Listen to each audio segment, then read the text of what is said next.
This is Charles Patton. What is your dream? What is it that you want to do? I'm actually sitting out here at a property. I just had a meeting with engineers and surveyors and a couple contractors, but most importantly, a lender.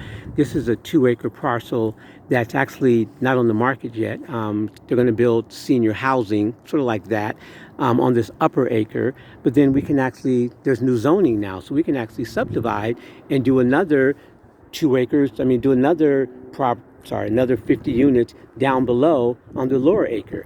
And what it talks about is whatever it is your dream or your vision is, you can have that. You just have to go for it. You got to just keep knocking and keep knocking until somebody answers, because whatever you're looking for is looking for you.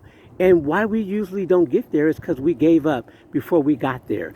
There's opportunities like this all over the place if you're willing to just keep your head on it and keep looking toward it. So again, my name is Charles Patton, the problem solver, .. Problem solved.